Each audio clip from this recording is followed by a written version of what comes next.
5.2. Good morning. As you may remember, the last lecture focused on issues of climate change, its causes and effects. Today I want to explain some alternative solutions that may help reduce some of the problems related to climate change. The first solution uses solar energy to grow food in the desert. That's right. Growing fruit and vegetables in the desert is now possible, and the first desert farms have been built in Australia. First of all, I will explain how farming in the desert works.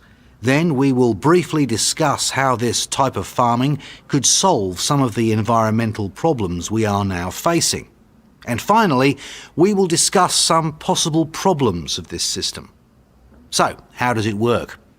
As we all know, in order to grow plants, we need water and sunlight. While we have a lot of sunlight in the desert, we have very little water. Scientists have decided to combine the modern technology of solar energy with a farming technology called hydroponics. Hydroponics means growing plants in water. In the 1700s, scientists observed that plants don't need to grow in the ground. What we need are nutrients or chemicals that help plants grow. Nutrients are like food for the plants. Therefore, if you add the nutrients to water, you can grow your fruit and vegetables in water. NASA scientists have been developing this method of growing food because it could allow us to grow food in any climate, in Antarctica, the Sahara Desert, or even on Mars. You might ask how this method of growing plants helps with the problem of global warming.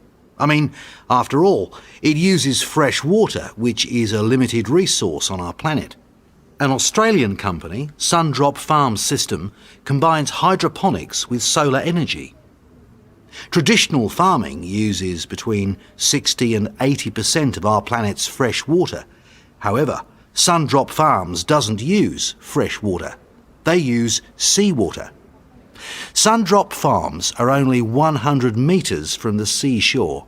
A line of mirrors reflects heat from the sun onto a pipe which has oil inside. The hot oil in the pipe heats up seawater which is inside special containers. When the seawater reaches 160 degrees centigrade, the steam from this process provides electricity. Some of the hot water is used to heat the greenhouse during the cold desert nights. The rest of the heated water goes to a desalination plant. Desalination means removing the salt from seawater to create clean, drinkable water. The desalination plant can produce up to 10,000 litres of fresh water every day. The farmer adds nutrients to the water and then grows fruit and vegetables. To summarise, the solar energy is used to remove the salt from the seawater, and the fresh water is then used inside the greenhouse where the plants are growing. As you can imagine, many people around the world are really excited about this technology. So far, Australian farms have grown tomatoes, peppers and cucumbers in this way. Many supermarkets are interested in buying these vegetables because they are grown without chemicals. Some people think this is the perfect solution to the world food crisis. After all, this way of farming can help us grow food in very difficult conditions. Furthermore, it uses seawater, which is a major advantage. Finally, the desert farms use solar energy and not fossil fuels. Thus, their negative effect on the environment is minimal.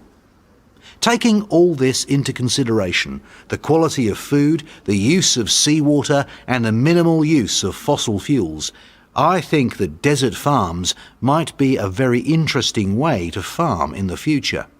Now, let's discuss some of the problems.